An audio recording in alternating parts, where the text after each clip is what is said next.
Pleasant good morning, everybody. Welcome to another edition of the Morning Briefing, a Tuesday edition prior to the big July 4th holiday, which is coming up just a couple of days away, where we celebrate past American freedoms. What was once our achievement of independence, now under a Supreme Court ruling that you would have to say is somewhat questionable. Would it not be I mean, does it matter if you're shaking down Zelensky when you're on a phone call? Is that official business? I guess. You better get something on Hunter. Anyway, we don't want to get too deeply into that because it takes us away from what is our wheelhouse, which, of course, is the world of sports. And I'm investigating a story, Lubie. How are you, by the way? That's Mike Lubie Lubitz. I'm Jeff DeForest here on the Morning Briefing. Caffeine TV, Believe TV, No Filter, just an unlimited number of platforms that we're on right now. And very happy about that because we get to tell you about Bet Online and what's going on there. Everybody's betting their brains out right now. Why not bet with the most reliable place, the number one source for all your sports betting needs this season?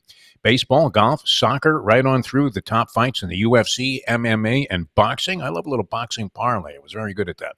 Every stat, every matchup, and even live odds and spreads while the games are being played. When the game's over, head on over to the online casino. You can play poker, you can play blackjack, you can get involved with one of the over 150 slot games that are made available to you. Head to the website today to get in on the action. Use the promo code BELIEVE, BLEAV, for your 50% free bet credit on your first deposit up to $250. It's great, man. You get free money. Bet online. The game starts here. We're investigating a story, Lubie. I don't know if you looked into this at all because I know you are the king. I mean, you can have your Windhorst and your Stephen A. Smith and your Wojnarowskis and Shams Sarania or whatever his name is.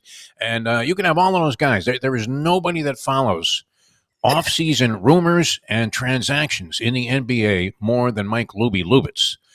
But have you seen anything? I'm hearing rumors that Floyd Money Mayweather has become the commissioner of the NBA, replacing Adam Silver. It's fucking raining money. It's unbelievable. Now, we don't begrudge any athlete making their money. Certainly the owners, the people that bought the Celtics. Think about this, Louis, who are now selling. And I guess what's the evaluation of the franchise? $3-4 billion? They bought the franchise in 2002, this current conundrum of people and collection of people that, and there's a primary guy, but it's a bunch of guys and a bunch of people involved as investors. They bought the team in 2002 for $300 million, something in that neighborhood. Oh, my God. They are now paying their starting lineup, just their starting lineup, on a payroll that's going to be like $360 million. Their starting five this year, upcoming season, is going to make $200 million between the five of them. Imagine that. Jason Tatum, $300 million contract. Hondo Havlicek, all the sweat, all the blood. He's got to be rolling over in his grave thinking, I was born too soon. I was born too soon. Not that Tatum isn't an excellent player and statistically certainly is worthy of all this attention that he's getting and MVP considerations and all of the accolades that go along with being a champion and being a very credible player throughout his career. But as credible as he's been in most categories, he's another one of those guys. Like he's kind of a clutch version of my Kyle Korver situation, where even though Korver was an outstanding three-point shooter, I never saw him make a three-point shot.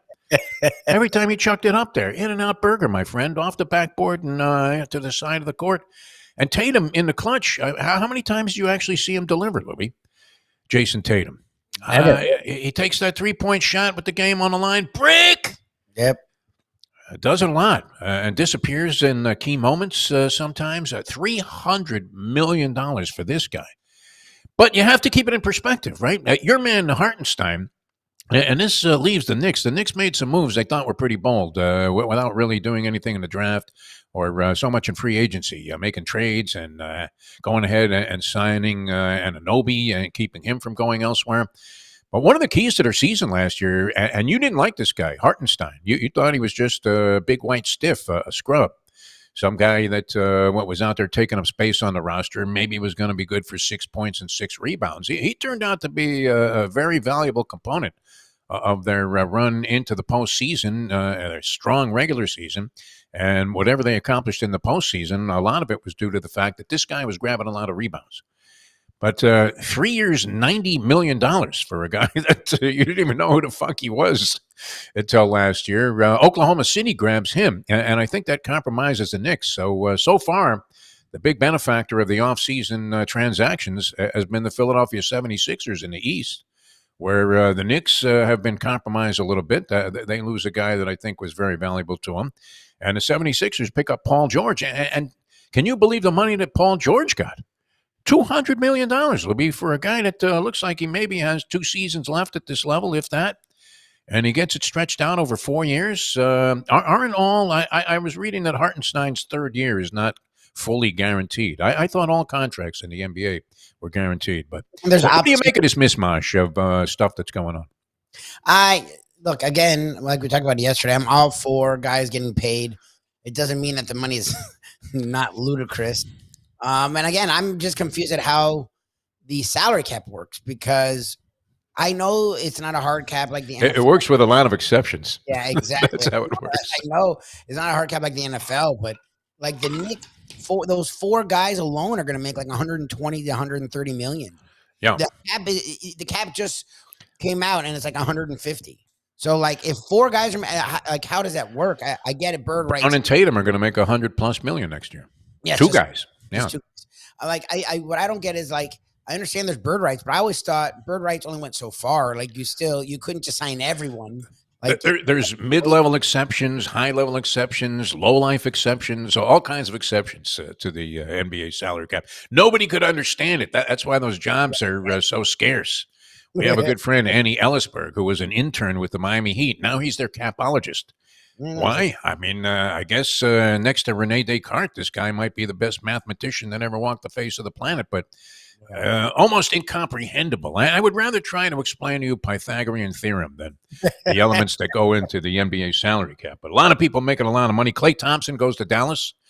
And I mean, people were making a big argument about last night. I was watching some of the TV talk shows, and they have to have something to talk about, just like we do. Did Golden State hose or mistreat Klay Thompson in any way by letting him go with $17 million a year? Not, I mean, when we're talking about some of these astronomical numbers that guys are making, Klay Thompson, an integral part of that whole championship fiber and core that Golden State had when they were rattling off title after title. Certainly a huge supporting character. There was all that conversation about are Doncic and Kyrie Irving the best scoring backcourt in basketball? And you would have to say there was a time where it was certainly Steph Curry and Klay Thompson. Yes. Thompson looked a little bit like a shot fighter at times last year. He was getting benched in late game situations by Steve Kerr, who was a very intelligent, well-respected coach, not the kind of guy that's going to make self-sabotaging moves. I mean, we're not talking about Staley of the Chargers, Brandon Staley. We're talking about Steve Kerr here. Championship mental and the right kind of mentality, ability to control a lot of different personalities that he's trying to blend together. Certainly a lot of egos when he had Durant on the team and Steph Curry and Klay Thompson. Managed to fuse all of that together. And yet, in his opinion, he thought that Thompson at different stages of the season last year wasn't even worth having on the floor, that he was a detriment. Yes. But did they abuse Klay Thompson by not making a stronger effort to keep him as part of the core of the Golden State Warriors, or are they just snapping into the realization that this guy don't have it anymore? Look, his numbers were interesting. I didn't realize it says average 17, like 18, 3-2. He played 77 games, which no one does. Yeah, which is impressive for a guy that was coming off of a lot of injury issues. I know I saw a few times he had some interesting halves, but for the most part, whenever I watched him, he couldn't hit the side of a barn. You talk about it was ugly. He had lost his shot. He really looked like a shot fighter. Like I'm not saying retire or any of that. And again, the Mavs, he'd be the third, fourth guy at times. Fine, especially if PJ Washington can continue to grow, and that's a perfect role for him, especially at this point of his career. But I always find that funny. Like if you're not winning with the guy, who gives a shit if you get rid of him? Plus, they treated him pretty well while he was there. He had lots of money. They kept giving him contracts. They waited through 2 years of injuries and brought him back, and it did lead to a title. And I think it was a great tenure. But were all 4 of those guys, all 3 of those guys, going to finish their career in Golden State? It's hard to believe that. I presume Curry will. Yeah. Draymond, is Draymond really going to? We'll see. But Klay, he's not. He hasn't been the same since those injuries. Yeah, the year they won the title, he was a part of it, but he wasn't the same part as with the other two. What don't he have? An ACL and an Achilles? Yeah, I think both. I think it was two different legs, and it was just bad. And I feel bad for the guy, but He looked like the English patient at times out there last year. Why yeah, I not mean, just put enough tape on this guy so he becomes a complete mummy? I mean, well, what are we talking about? So, yeah, I don't know that I buy into that argument. I mean, you wish him well and hope that things work out in Dallas. They were close win the championship round last year, so you would have to say they're title contenders again, no doubt. And maybe Klay Thompson makes them a little bit better team. He seems like when J.J. Redick was floating around, the new coach of the Lakers, when he was floating around at the tail end of his career and doing like the one-year mercenary thing where he came in and he was just like a sharpshooter. And you thought, okay, that's maybe the way Klay Thompson will play things out. Maybe he can become that kind of role player. But sure would be good to be a scrub in the NBA today, Lubie. That money is just absolutely, no matter how long you've been following sports and seen these stories, and it always comes out, the next guy gets the biggest contract, and you go, holy shit, can anybody be worth that kind of money? But when you're seeing Scribini's, guys you never even heard of, and well, he just signed 4 years, $60 million, you're thinking, whoa, what are you talking about there? That's insane, the money that's being generated. All right, I don't claim to be any expert on soccer. In fact, if you've watched or listened to our stuff over the years, which this is sort of a relatively new platform, zeroing in on about a year here on NoFilter.net and Caffeine TV and the various other outlets that carry our show.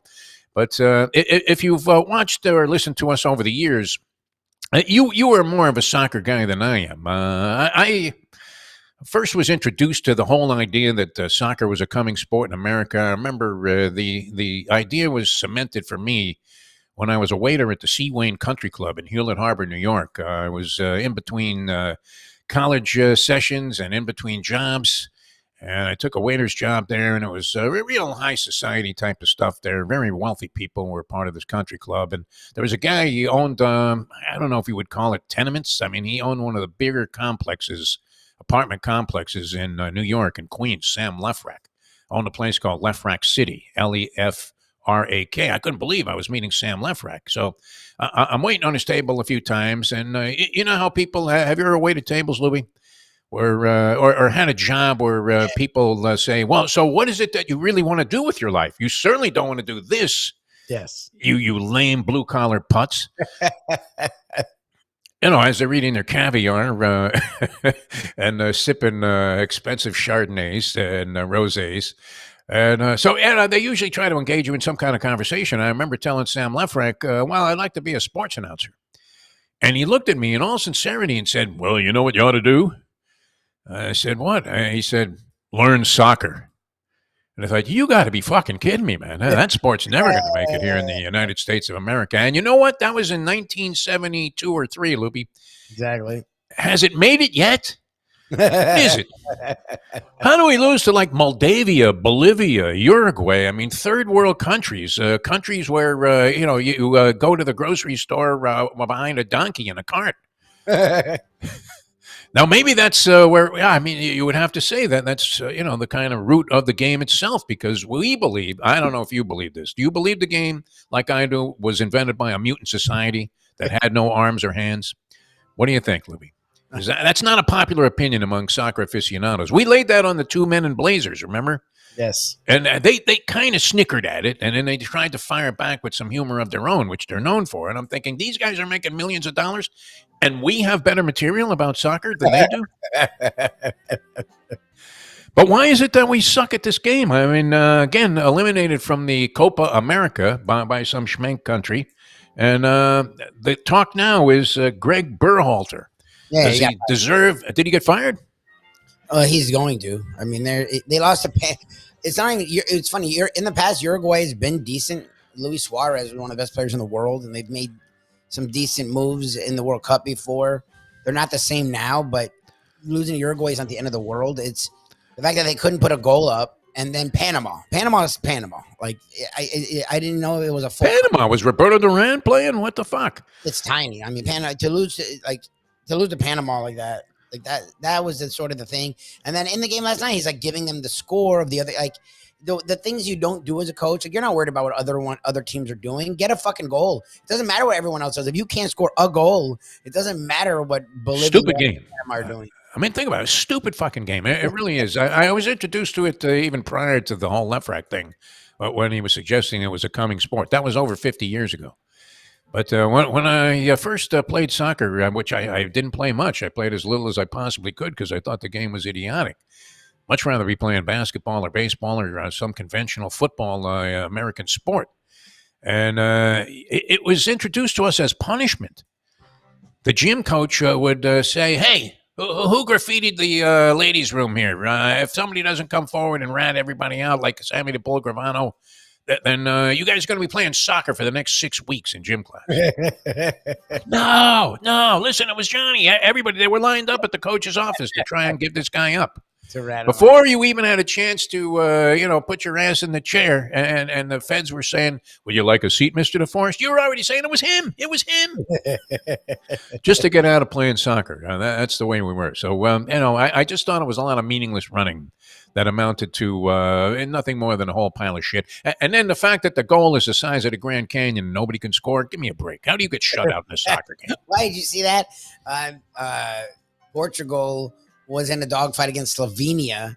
Slovenia missed 3 straight penalty kicks. It's like you guys make fun of. It's impossible, yeah. Like, but at least he makes his. He can kick it as soft and stupid as possible. He makes all of them. But like I kept saying, just your idea, just kick it to the middle because they have to pick a side, right? They dive one way or the other every time. You go, your mama, the guy goes this way. Yeah, the middle. Messi, on his penalty kick goals, he may be great from the field in general. He hits some shots that you go, wow, that's pretty good. But on the penalty kicks, he kicks a little dribbler right up the middle. After he goes, your mama. Yeah, but it works every time. I'm like, every time. Miss 3. I'm like.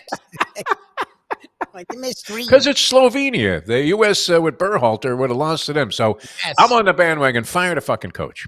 It can't be all. Fire this guy right away. He should immediately be dismissed. That's the way to fix American soccer. Quickly, too, Wimbledon day 2, spectacular day 1. Man, that is a tough tournament. You talk about a sport with parity, Lubie. Oh, yeah. You can take on. They had Carlos Alcaraz taking on some guy from Estonia that had weird.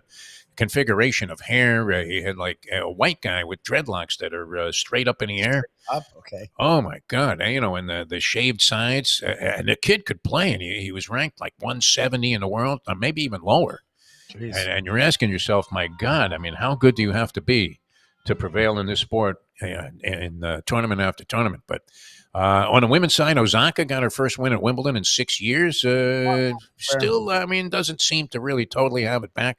I thought about floating a bet on Osaka, but the odds were actually too short, considering that she really hasn't gone that far in a tournament for a while. But playing better, still she was taken to 3 sets in life and death. Had to pull it out late in the 3rd set in the opening round. So off to a good start.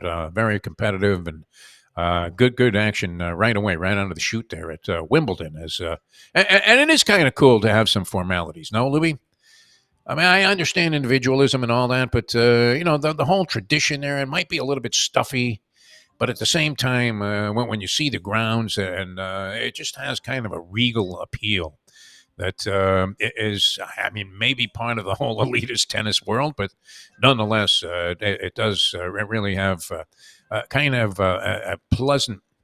It's just pleasant to tune into because it has aesthetic value. Let's put it that way, Lubie. Which I don't know that this show does. But anybody that's going to... You could take your lifetime and never convince me that soccer was worth 1 second of your attention. One, unless you're betting it at Bet Online. Then it takes on a whole different connotation. Kind of weird. All right, Lubie, so what do you think? NBA crazy salaries.